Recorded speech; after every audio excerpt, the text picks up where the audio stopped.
কিতাবের ভিতরে আসছে আমার ভাইরা, বাবা দাদা নানার কাছ থেকে তিনি শুনছিলেন আল্লাহর পয়গম্বরের মিশন গোটা পৃথিবীর মানুষের কাছে পৌঁছে দিতে হবে। তো আমি তো বিদায় হজের ভাষণের দিন আল্লাহর পয়গম্বরের সামনে উপস্থিত ছিলাম না। আমি নিয়ত করলাম যতদিন পর্যন্ত আল্লাহ পাক রব্বুল আলামিন আমাকে হায়াতে জীবিত রাখেন, আমি ধর্মযুদ্ধে জেহাদের ময়দানে আমার জীবনটা শেষ করে দেব। ও বন্ধু, হাঁটি হাঁটি পা পা করতে করতে হযরত মুআবিয়া রাদিয়াল্লাহু তাআলা আনহুর খেলাফতকালে 10,000 সৈনিক তার সাথে দেয়া হলো। উকবা, 10,000 সৈনিক নিয়ে তুমি পৃথিবীর পশ্চিম দিকে রওনা দাও। পৃথিবীর পশ্চিমে কারা আছে সব মানুষের কাছে গিয়ে দিনের দাওয়াত, আল্লাহর কোরআনের বাণীগুলো পৌঁছে দাও। 10,000 সৈনিক নিয়ে উনি পৃথিবীর পশ্চিম দিকে রওনা দিলেন। এলাকার পর এলাকা দাওয়াত দেন, অস্বীকার যদি করে তাদের বিরুদ্ধে তিনি জেহাদও করেন।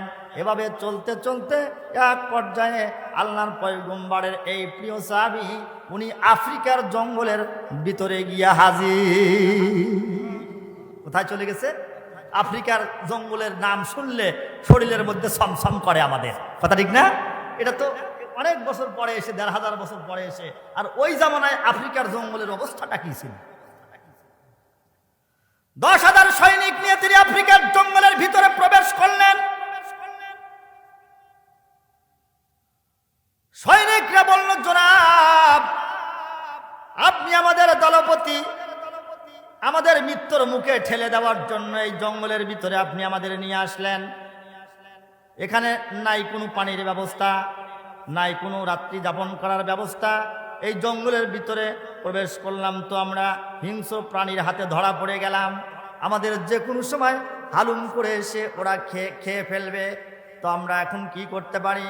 আল্লাহর বান্দা উকবা ইবনে নাফির রাদিয়াল্লাহু তাআলা আনহু কিতাবের ভিতরে লেখে তিনি মুস্তাজাবুদ দাওয়াত একজন মানুষ ছিলেন। আল্লাহর কাছে যেই দোয়াটাই করেন একটা দোয়াও আল্লাহ পাক রব্বুল আলামিন ফেরত দেন না। উনি তার সঙ্গীদেরকে বললেন, চিন্তার কোনো কারণ নাই, আল্লাহর পয়গম্বরের ওই দেওয়া দায়িত্ব পালন করার জন্য আমরা এই এলাকার ভিতরে চলে এসেছি। মহান আল্লাহ পাক রব্বুল আলামিন আমাদের সাহায্য করবেন। যার দুনিয়ার ভিতরে কেউ সহযোগিতা করার মতো নাই, তার বন্ধু হিসেবে মহান আল্লাহ পাক রব্বুল আলামিন নির্ধারিত হয়ে যায়। আল্লাহু ওয়ালিউল্লাযীনা আমানু ইখরিজুহুম মিনাজ-যুলুমাতি ইলান-নূর। আল্লাহ ইমানদারের বন্ধু। আল্লাহ কার বন্ধু? অতএব তোমরা একটু সাইলেন্ট হও, এখানে শিবির স্থাপন করো, পোটলা পাটলি যার কাছে যা আছে জঙ্গলের মাঝখানে এখানে রাখো, দেখি কোনো ব্যবস্থা করা যায় কিনা, এখানে থাকা বসবাসের মতো একটা পরিবেশ তৈরি করা যায় কিনা। আমার ভাইরা, হযরত উকবা ইবনে নাফির রাদিয়াল্লাহু তাআলা আনহু সেনাপতি সব সৈনিকদেরকে একত্রিত করলেন, জড়ো করলেন। আল্লাহর বান্দা দাঁড়িয়ে গেলেন। চতুর্দিক থেকে বাঘ, সিংহ, হিংস্র প্রাণীরা এসে ঘিরে ফেলল সাহাবায়ে কেরামদেরকে। উকবা ইবনে নাফির রাদিয়াল্লাহু তাআলা আনহু তরবারি একটা হাতে নিয়ে দাঁড়িয়ে গেলেন। দাঁড়িয়ে বাঘদের লক্ষ্য করে উনি একটা বক্তব্য দিচ্ছিলেন ওই দিন আফ্রিকার জঙ্গলের ভিতরে। অত্যন্ত বড় মজার কথা, বাঘের দিকে লক্ষ্য করে আল্লাহর বান্দা বক্তব্য দেওয়া শুরু করলেন। আইয়ুহাল হিদায়া ওয়াসসিবা নাহনু আসহাবু রাসূলিল্লাহ সাল্লাল্লাহু আলাইহি ওয়াসাল্লাম ইরহালু আন্না ফাইন্না নাজিলুন ফাইন ওয়াজাদনা বাদা যালিকা লাকাতালনা। আল্লাহর পয়গম্বরের সাহাবী এবার ওখানে দাঁড়িয়ে দাঁড়িয়ে বাঘদেরকে লক্ষ্য করে বলতেছেন, নাহনু আসহাবু রাসূলিল্লাহ, আমরা আল্লাহর পয়গম্বরের সৈনিক। সুবহানাল্লাহ, জোরে আওয়াজ দিয়ে বলেন। এটা আমার 1 নম্বরের আমাদের পরিচয়। আমাদের চেহারার দিকে বাঘ, সিংহ তোরা তাকিয়ে তাকিয়ে একটু দেখ, আমরা আল্লাহর পয়গম্বরের সৈনিক। ইরহালু আন্না, আমাদের থেকে তোরা দূরে চলে যা। ফাইন্না নাজিলুন, আমরা এখানে অবস্থান করব। ফাইন ওয়াজাদনা বাদা যালিক লাকাতালনাহু, আমার এই ঘোষণার পরে যদি একটা হিংস্র প্রাণীকে এলাকার মধ্যে দেখা যায়, আমাদের তরবারি তোদের জন্য ব্যবহার হবে, কতল করে একেবারে শেষ করে দেব, জঙ্গল পরিষ্কার করে ফেলবো। কিন্তু বক্তব্য দিলেন কাদের লক্ষ্য করে? জোরে আওয়াজ দিয়ে বলেন, কাদের লক্ষ্য করে? এই মধ্যে মুজাহিদ তরুণ আল্লাহর পয়গম্বরের সাহাবী এই যুবক দাঁড়িয়ে যখন এই বক্তব্য দিলেন, তখন বাঘ সিংহদের মধ্যে কম্পন শুরু হয়ে গেছে। তার মানে এক বাঘ আর এক বাঘের কানে কানে কয়, এরা কি পরিচয়টা দিল রে, এরা নাকি আল্লাহর হাবিব সাল্লাল্লাহু আলাইহি সাল্লামের সৈনিক।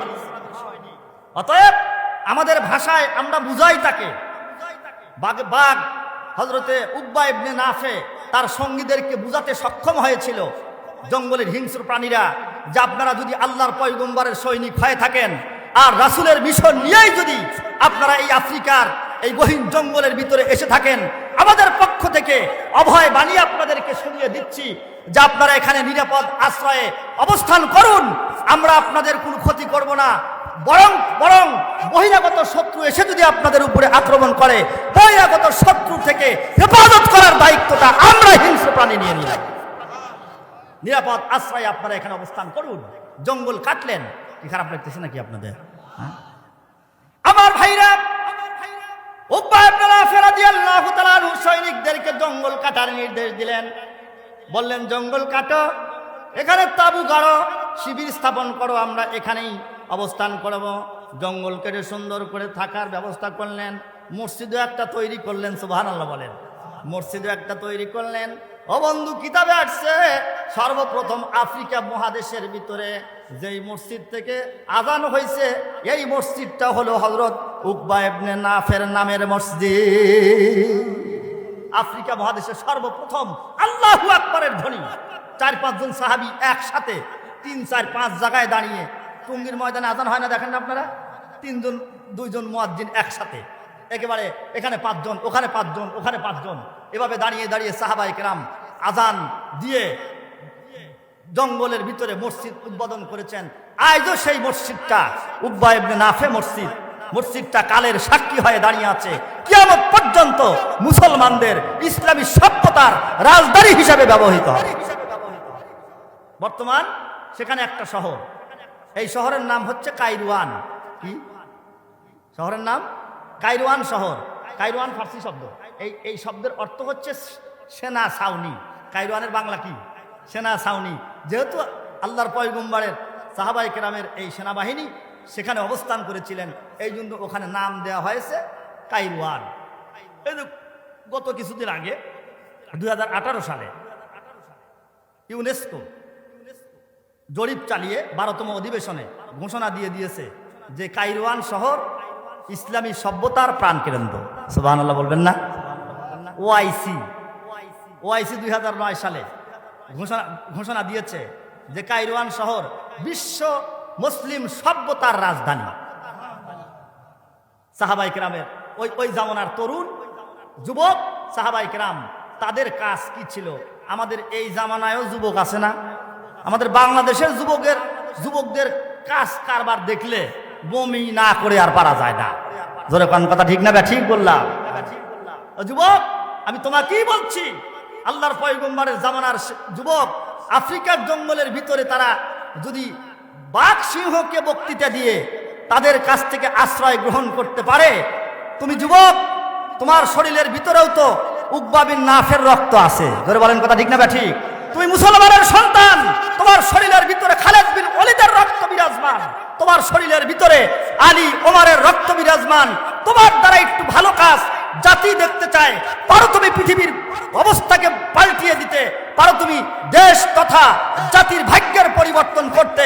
অতএব এই প্রত্যয় গ্রহণ করে যদি আজও গোটা পৃথিবীর মুসলিম যুবকেরা নারায়ে তাকবীরের আওয়াজ দিয়ে দাঁড়িয়ে যায়, দুনিয়ার কোনো বাতিল মুসলমানের সামনে মাথা উঁচু করে দাঁড়াতে পারবে না। কিন্তু দুঃখজনক হলেও সত্য, আজকে আমরা আমাদের ধর্মের মিশন থেকে অনেক দূরে। জোরে বলেন কথা ঠিক না? ঠিক। বার্ট্রান্ড রাসেল একবার আক্ষেপ করে বলেছিল, Islam is the best religion in the world, but the Muslim are worst nation because they are far away from their ideology. Bertrand Russell বলেছিল, পৃথিবীর মধ্যে সর্বশ্রেষ্ঠ জাতি মুসলিম, কিন্তু সবচেয়ে নিকৃষ্ট কাজ করে মুসলমানেরা। বলেন কথা ঠিক না? ঠিক। কারণ মুসলমানেরা তাদের ধর্মের মিশনারি ওয়ার্ক, তাদের ধর্মের মিশন থেকে তারা অনেক দূরে চলে গেছে। আল্লাহ আমাদের বাংলাদেশের যুবকদেরকে সহি বুঝ দান করেন, বলুন আল্লাহুম্মা আমিন। একটু মুহাব্বতে জিকির করি, লা ইলাহা ইল্লাল্লাহ।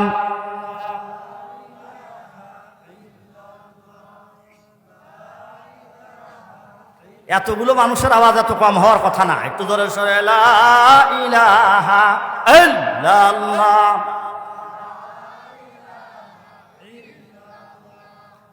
লা ইলাহা ইল্লাল্লাহ। देखने तुझे सिवा नहीं, रोने तुझे सिवा नहीं, सुजने तुझे सिवा नहीं है, सुजने तुझे सिवा नहीं है, सुनने तुझे सिवा नहीं, ला इलाहा इल्लल्लाह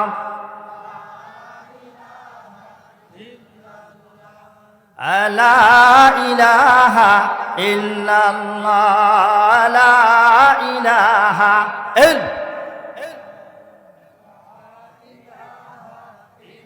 আসমানের ওই পূর্ণিমা চাঁদ, জোরে বলেন মারহাবা। আসমানের ওই পূর্ণিমা চাঁদ, এই নামেতে মতওয়ারা, লা ইলাহা ইল্লাল্লাহ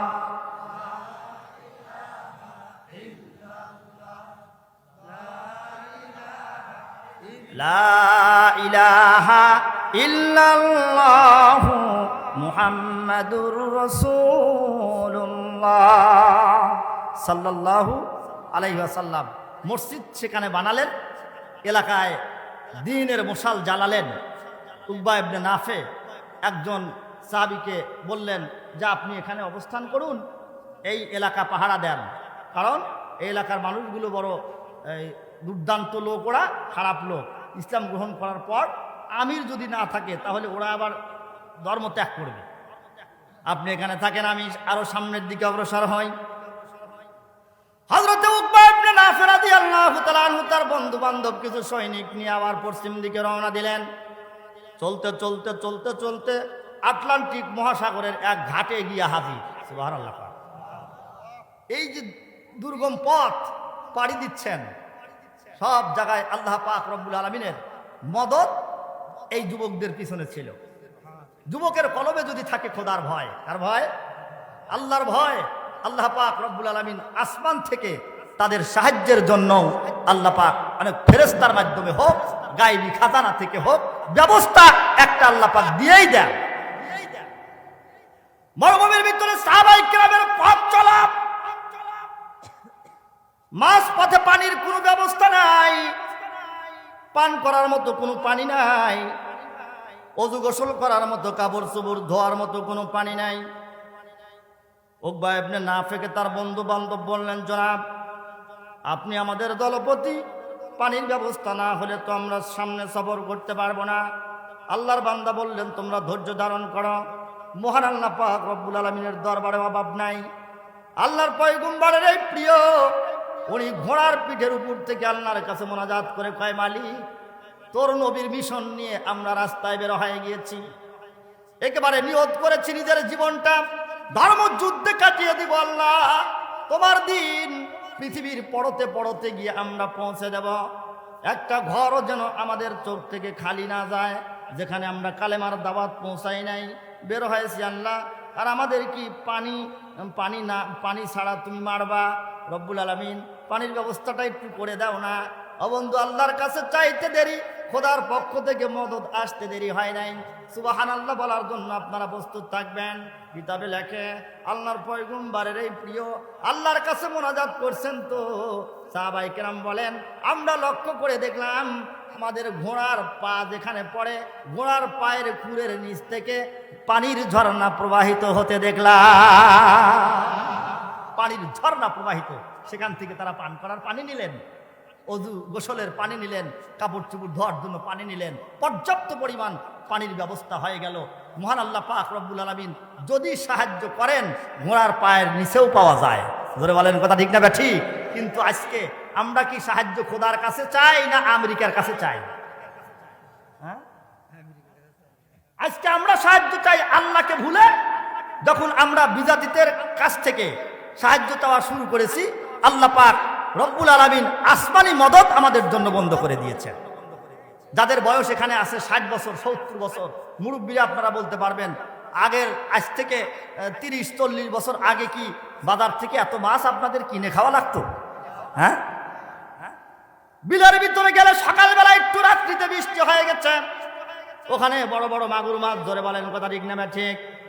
একটু বৃষ্টি হইলেই কই মাছ পুকুরের ভিতর থেকে স্থলভাগে উপরে চলে আসতো, আর ধরে ধরে নিয়ে ওগুলো মানুষ রান্না করে করে খেত। কিন্তু মানুষ যখন মাছের চাষ করা শিখে গেছে, যে খোদা তোরটা চাই না, আমরা পাঙ্গাস চাষ করে জন্মের খাওয়া খাবো, যখন এই চাষ করা শিখে গেছে, আল্লাহ পাক রব্বুল আলামিন আসমানি মদদ বন্ধ করে দিয়েছেন। কত পারিস তোরা চাষ কর আর জন্মের খাওয়া খা। ধরে বলেন কথা ঠিক না? চাষ যত বুদ্ধি বাড়ে তত লক্ষ্মী ছাড়ে। আমরা যখন খোদার কাছে সাহায্য নেওয়া বাদ দিয়ে আমেরিকার কাছে যখন আমরা দ্বারস্থ হই, তাদের কাছ থেকে সভ্যতা শেখার চেষ্টা করি, তখন আল্লাহ পাক রব্বুল আলামিন তার আসমানি মদদ দান বন্ধ করে, তখন ওরা দাদা বাবুরা এসে আমাদের ঘাড়ের উপরে পা রেখে আমাদেরকে তারা সংস্কৃতি শিখায়, আমাদেরকে সভ্যতা শিখানোর চেষ্টা করে। নাউজুবিল্লাহ, জোরে আওয়াজ দিয়া বলেন। মুসলমানের কাছ থেকেই তো গোটা পৃথিবীর সভ্যতা শিখেছে। ধরে বলেন কথা ঠিক না? হযরত ওমর রাদিয়াল্লাহু তাআলা আনহু যখন অর্ধ জাহানের বাদশা, ওই সময় আমেরিকার মানুষ নাম লেখা জানে না, আপনি ইতিহাস তালাশ করে দেখেন।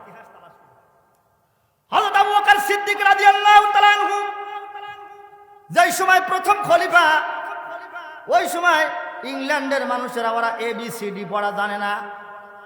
ওই সময় সাহাবায়ে কেরাম বড় বড় শিক্ষিত। ও বন্ধু, কোনো বিশ্ববিদ্যালয়ে যাওয়ার প্রয়োজন হয় নাই, কোনো পশ্চিমা খ্রিস্টান ইহুদির কাছে সভ্যতা শেখার প্রয়োজন হয় নাই। সাহাবায়ে কেরাম যেই বিশ্ববিদ্যালয়ের ছাত্র, ওই বিশ্ববিদ্যালয়ের শিক্ষক হলেন মুহাম্মাদুর রাসূলুল্লাহ। চলতে চলতে উকবা ইবনে নাফে আটলান্টিক মহাসাগরের যেই ঘাটে চলে গেছেন, ঘাটটার নামও বলে দেই আমি, ঘাটটা হচ্ছে বার্লিয়ান। কি নাম? বার্লিয়ান ঘাটে চলে গেছেন। গিয়ে উনি তাকিয়ে দেখতেছেন সমুদ্রের ওই পার দেখা যায় না। আমাদের যমুনা নদীর এই পারে দাঁড়াইলেই তো কলোজারে দাঁড়ালে ওদিকে দেখা যায় না, কথা ঠিক না? আর আটলান্টিক মহাসাগর কত বড়, প্লেনে পার হইতে নাকি 8 ঘন্টা লাগে। বিশাল সমুদ্রের কিনারায় গিয়ে উনি দাঁড়ালেন। দাঁড়িয়ে চিন্তা করতেছেন, আচ্ছা ওই সমুদ্রের ওই পারে কারা আছে, তাদের কাছে যদি দিন পৌঁছাইতে না পারি, তাইলে তো কিয়ামতের দিন নবী যদি জিজ্ঞেস করে যে আমি একটা দায়িত্ব যুবক তোর কাছে অর্পণ করেছিলাম বিদায় হজের ভাষণে, তুই কতটুকু পালন করলি, ওইদিকে যাস নাই কেন? আমি তো নবীর সামনে, লক্ষ লক্ষ নবী রাসূলের সামনে অপমান হয়ে যাব।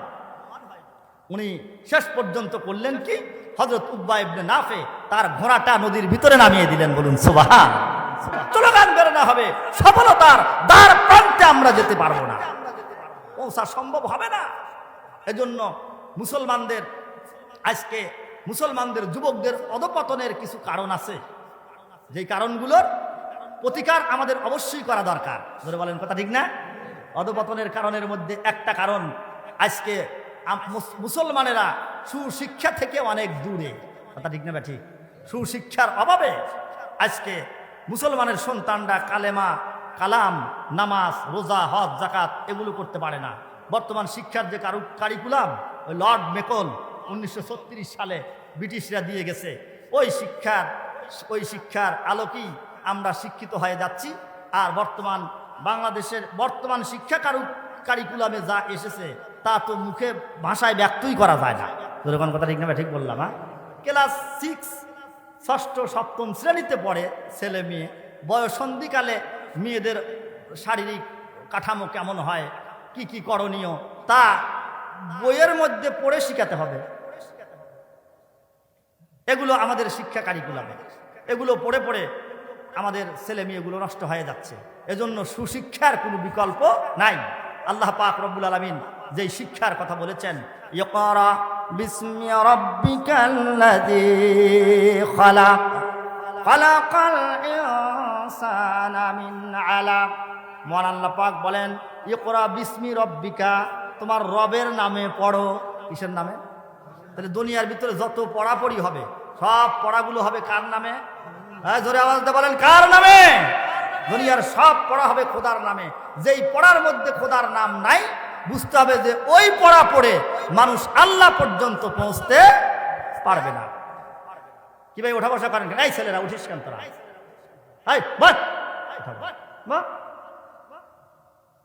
ক্রিকেট খেলা সারাদিন ব্যাপী দেখো, ওখান থেকে তো ওঠো না।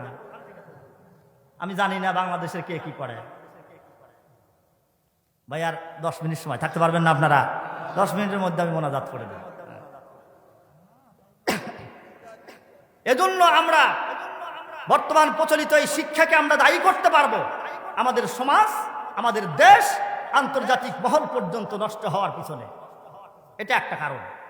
এজন্য মুসলমানের সন্তানদেরকে সুশিক্ষায় শিক্ষিত করতে হবে। আল্লাহ আমাদের সন্তানগুলোকে সুশিক্ষায় শিক্ষিত করুন, বলুন আল্লাহুম্মা আমিন।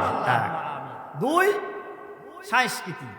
আজকে সংস্কৃতির যেই গোলমাল গোটা পৃথিবীব্যাপী, তাতে মুসলমানের ইসলামী সংস্কৃতিকে প্রতিপক্ষ মনে করে পশ্চিমা বিশ্বরা। কথা ঠিক না? সংস্কৃতি শব্দের অর্থ কি, এই অর্থইও বোঝে নাই। আমি যদি এখন জিজ্ঞাসা করি যে সংস্কৃতি অর্থ কি, 2-1 ছাড়া কেউ বলতে পারবে না। সংস্কৃতি বলতে আমরা বুঝি যে গান ঢোল তবলা বাজিয়ে একটু আনন্দ উল্লাস করলাম, এটা সংস্কৃতি। এটার নাম কি সংস্কৃতি? সংস্কৃতি শব্দের অর্থ হচ্ছে পরিশীলিত। একটা জাতিকে পরিশীলিত করে তোলাকে সাংস্কৃতিক জীবন বলা হয়। তো আমরা তো সংস্কৃতি বলতে গান বাজনা বুঝি। ইসলামী সংস্কৃতি মানুষকে আনন্দ দেয়, আবার আনন্দের ব্যালেন্সটাও ঠিক রাখে। ধরে বলেন কথা ঠিক না বা ঠিক?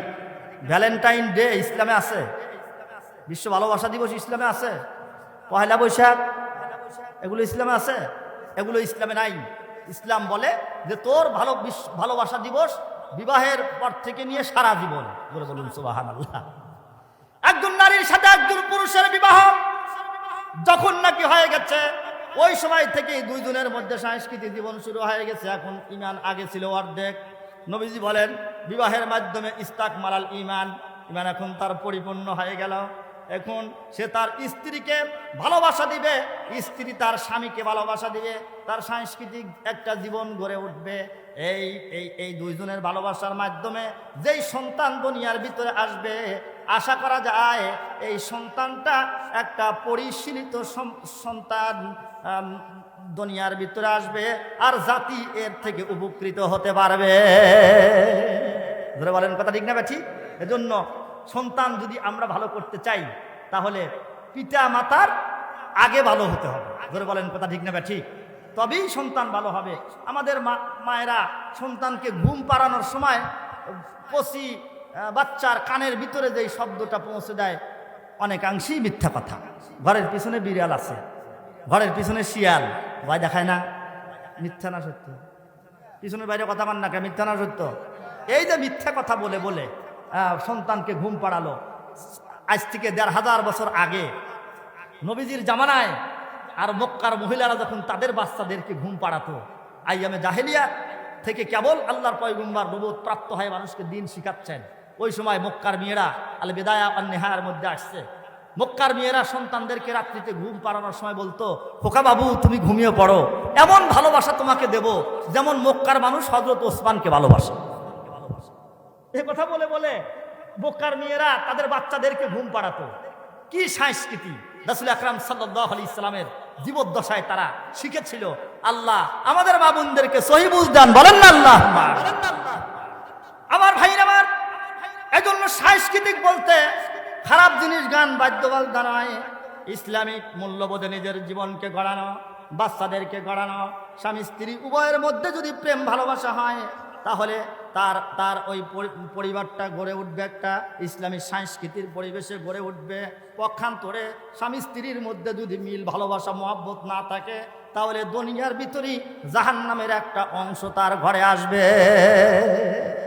কোথায় স্বর্গ কোথায় নরক কে বলে তা বহুদূর, মানুষেরই মাঝে স্বর্গ নরক মানুষেদের সুরাসুর। রিপুর তারণে যখনই মোদের বিবেক পায় গলায়, আত্মগ্লানির নরক অনলে তখনই পড়িতে হয়। প্রীতি ও প্রেমের পূর্ণ বাদনে যবে মিলি পরস্পরে, স্বর্গ আসিয়া দাঁড়ায় তখন আমাদেরই কুড়ে ঘরে। স্বর্গ জান্নাত জাহান্নাম এটা তো দূরে না, আমাদের ঘরের মধ্যে কিছু বেহেশতের সুখ উপলব্ধি করা যায় যদি পরস্পরের মধ্যে মিল মহাব্বত ভালোবাসা থাকে। আর যদি বউ কারো দুনিয়ার ভিতরে কল্লা হয়, জল্লাদ মার্কা হয়, জাহান্নামের কিছু দুঃখ আর বাড়িতে আছে। কোন কথা ঠিক না? ঠিক বললাম? আল্লাহর হাবিব সাল্লাল্লাহু আলাইহি সাল্লাম আনন্দ বুঝতেন না, নবীজি আনসোশাল ছিলেন আপনি বলবেন। হ্যাঁ, আজকে গিয়ে আপনি তাফসিরে মাযহারি খুলবেন, তাফসিরে মাযহারির ভিতরে একটা ঘটনা আসছে। রাসূল আকরাম সাল্লাল্লাহু আলাইহি সাল্লামের তো অনেকগুলো বিবি, তাই না? নবীজির ঘর 9 সতীনের ঘর। কয় সতীন? জোরে আওয়াজ দিয়ে বলেন। 9 সতীনের ঘর আল্লাহ রাসূলের ঘর। কোন রিওয়ায়াতে 11টার কথাও আছে। তো নবীজির স্ত্রীদেরকে যদি জিজ্ঞাসা করা হতো আল্লাহ রাসূল তোমাদের কেমন ভালোবাসে, নবীজির যে স্ত্রীকে জিজ্ঞাসা করবেন তিনি বলতেন যে নবীজি আমাকেই বেশি ভালোবাসে। কেমন ভালোবাসা পয়গম্বর দিয়েছিলেন। আজকে আমাদের ঘরের মধ্যে স্বামী স্ত্রীর মধ্যে মিষ্টি গল্প নাই। বাড়ি থেকে যেই বের হলো মোবাইলে ক্রিং ক্রিং করে বেজে ওঠে, ওই সময় রিসিভ করে মিঠা মিঠা কথা কয় কার সাথে যেন। ধরে বলেন কথা ঠিক না? ঠিক। বাড়িতে আসলে দারোগা সাজে, বউয়ের কাছে দারোগা, বাইরে বের হইলে মিঠা কথা। আপনাদের এলাকার মানুষগুলো ভালো আছে, আমি তা জানি। আমার ভাইরা, আমার আপনার ঘরে যে স্ত্রীটাকে আপনি নিয়ে এসেছেন একটু খেয়াল করে শুনুন কথাগুলো। আপনার বাড়িতে বিবাহের প্রথম রাত্রিতে যে মেয়েটা আসছিল ও লাল টুকটুকে একটা শাড়ি পরিধান করে এই পর্যন্ত ঘুমটা টেনে হাজারো স্বপ্ন বুকে ধারণ করে আপনার ঘরে আসছিল। আমি স্বামীর বাড়িতে যাব, সুন্দর করে একটা ঘর সাজাবো, আমার পেট থেকে সন্তান আসবে, এটাকে মানুষের মতো মানুষ বানাবো, দেশ ও জাতির কল্যাণ হবে, এমন হাজারো স্বপ্ন বুকে ধারণ করে মেয়েটা আপনার বাড়িতে আসে। আসার পরে কয়েকদিন পরে এমনও ঘটনা বাংলাদেশে ঘটে, বিবাহের পরের দিন স্বামীর বাড়ি থেকে লাশ হয়ে বাড়িতে ফেরে। জোরে বলেন কথা ঠিক না ব্যাঠি? কয়েকদিন আগে পত্রিকায় দেখলাম টাঙ্গাইলের একটা ঘটনা। বিবাহের রাত্রিতেই স্বামী স্ত্রীকে হত্যা করে পরের দিন লাশ পাঠিয়ে দিল বাপের বাড়িতে।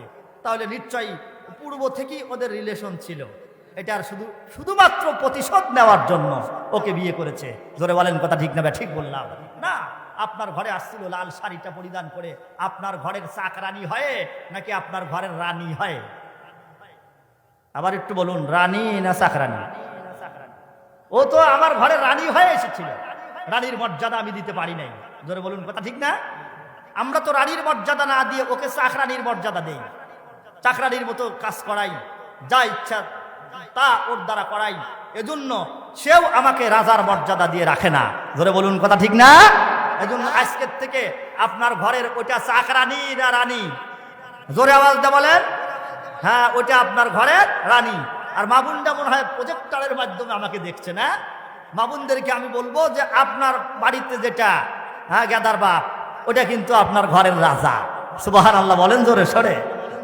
যদি এই প্রীতি প্রেম ভালোবাসা দিয়ে আমরা রাখতে পারি তবেই শান্তির সমাজ, শান্তির ঘর, শান্তির পরিবেশ আমাদের ঘরে ফিরে আসবে।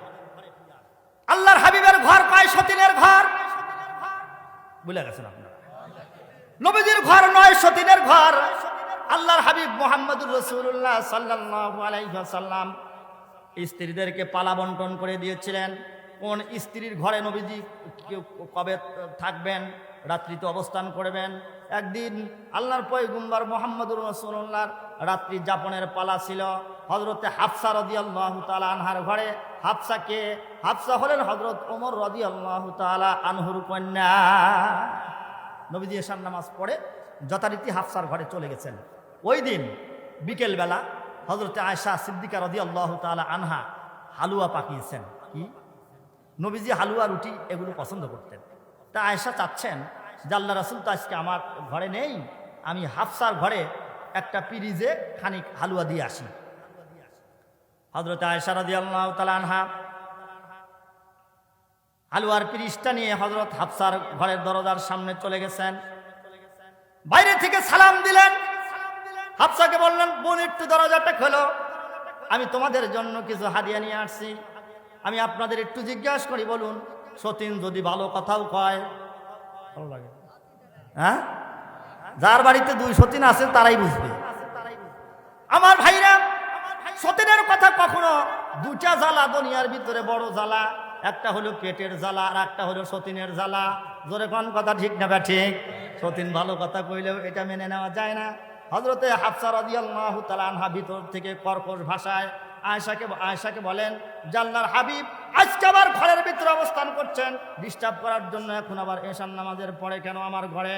হযরত আয়েশা বলেন, নবীজি হালুয়া পছন্দ করেন, আমি তোমার জন্য নিয়ে এসেছি, আল্লাহর পয়গম্বরের জন্য নিয়ে এসেছি, শুধু আমার হালুয়াটা তুমি গ্রহণ করো, আল্লাহর হাবিব এবং তুমি একসাথে খাও। হযরত হাফসা বলেন, ডিস্টার্ব করো না, এখান থেকে তাড়াতাড়ি চলে যাও, আল্লাহর রাসূল আজকে আমার ঘরে, হতে পারে নবীজির কাছে যদি আজকে রাত্রিতে কোরআনের কোনো আয়াত নাজিল হয় তাহলে আমার ঘরটা ওহির ঘর হিসাবে পরিচিতি লাভ করতে পারবে। এটা আমার অহংকার যে আমার ঘরে কোরআনের আয়াত নাজিল হয়েছে। কিন্তু আয়েশা সিদ্দিকা রাদিয়াল্লাহু তাআলা আনহার ঘর ছাড়া অন্য কোনো বিবির ঘরে আল্লাহর রাসূলের কাছে কোরআনের আয়াত নিয়ে জিবরাইল ফেরেশতা আসে নাই। আমার ভাইরা, আমার হযরত আয়েশা রিকোয়েস্ট করলেন, একটু দরজা খোলো প্লিজ। হাফসা খুললেন, নবীজি বললেন, হাফসা খুলে দাও না, কি বলতে চাই একটু কথাটা শুনতে তো আর অসুবিধা নাই। ভিতরে চলে গেলেন, এই হালুয়া নাও। হাফসা কয়, আমি নেব না, কারণ হাফসা তো ওমরের কন্যা, মেজাজ একটু কড়া হওয়ার কথা। ধরে বলেন কথা ঠিক না ঠিক? বাপ কা বেটা সিপাহি কা ঘোড়া, কুছ না হো তো থোড়া থোড়া। তো বললেন, আল্লাহ রাসূল কি করবেন তা আমি জানি না, তবে আয়েশা আমি তোমার হালুয়া খাবো না। হযরত আয়েশা বললেন, তুমি না খাইলে তোমাকে জোর করে খাওয়াবো আমি, তোমার সাথে আমার কি শত্রুতা? এই বলে হযরত আয়েশা রাদিয়াল্লাহু তাআলা আনহা তাফসীরে মাযহারিতে সানাউল্লাহ পানিবর্তী লেখেন, ওই খানিক হালুয়া নিয়ে আয়েশার মুখের ভিতরে জোর করে দিতে চেয়েছেন। আচ্ছা, যদি কেউ না খায় জোর করে খাওয়ানো যায়? হ্যাঁ, মুখের ভিতরে তো যাই নাই, গালের সাথে লেপটে গেছে। রবি ঠাকুর একবার বলছিল না, চোখের কাজল গালে লেপিলে লজ্জার কারণে, তো গালের সাথে লেপটে গেছে। হযরতে হাফসা রাদিয়াল্লাহু তাআলা আনহা দৌড়ে নবীজির কাছে গেলেন, গিয়ে বললেন, ইয়া রাসূলুল্লাহ, আপনার স্ত্রী দেখেন আমার সাথে কি ব্যবহারটা করলো। আল্লাহ রাসূল ওই সময় দুই স্ত্রীর চুল ছেঁড়াছেড়ি ভাব, এটা দেখেন আর নবীজি মুস্কি মুস্কি হাসেন। সুবহানাল্লাহ বলেন। বোঝা গেল আল্লাহ রাসূলের ভালো লাগতেছে কাহিনীটা, না? আল্লাহর হাবিবের কেমন যেন একটু ভালোই লাগতেছিল আমার ভাইরা। নবীজি মুস্কি হাসি দেন। আল্লাহ রাসূল কোরআন শরীফের আয়াত পড়ে শোনাইলেন, জাযাউ সাইয়্যাতিন সাইয়্যা, যদি তোমার সাথে কেউ খারাপ আচরণ করে তুমি মোলায়েমভাবে ওই পরিমাণ তার সাথে প্রতিশোধ গ্রহণ করতে পারো, অসুবিধা নাই। এটা হলো আয়াতের অর্থ। হযরতে হাফসা রাদিয়াল্লাহু তাআলা আনহা এবার সুযোগ পেয়ে গেছেন, উনিও খানিক হালুয়া নিয়ে হযরত আয়েশা রাদিয়াল্লাহু তাআলা আনহার গালে ল্যাপটায়া দিছেন। ও বন্ধুরে, এখন দুইজনকে কেমন যেন ভূতের মতো দেখা যায়, কেমন যেন একটু চুলছেড়াছেড়ি ভাব দুইজনের মধ্যে। আল্লাহ রাসূল দুই স্ত্রীর এমন কাহিনী দেখেন আর খাটের উপরে বসে বসে মুচকে মুচকে হাসেন। হযরত ওমর রাদিয়াল্লাহু তাআলা আনহু এই মুহূর্তে ঘরের দরজায় গেটের কাছে এসে সালাম দিয়ে কয়, ইয়া রাসূলুল্লাহ, অনুমতি যদি দেন তাহলে দুটি কথা বলার জন্য একটু আমি আপনার ঘরের ভিতরে আসতে চাই।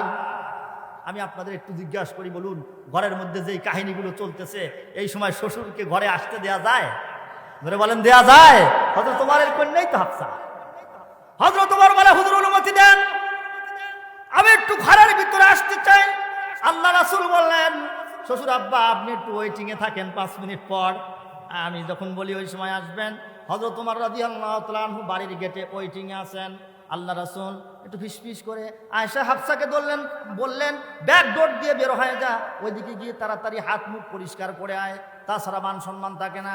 শ্বশুর এসে গেছে, দুইজন একেবারে পিছন দরজা দিয়ে দৌড় দিছেন, হাত মুখ পরিষ্কার করে ঘরের ভিতরে চলে আসলেন।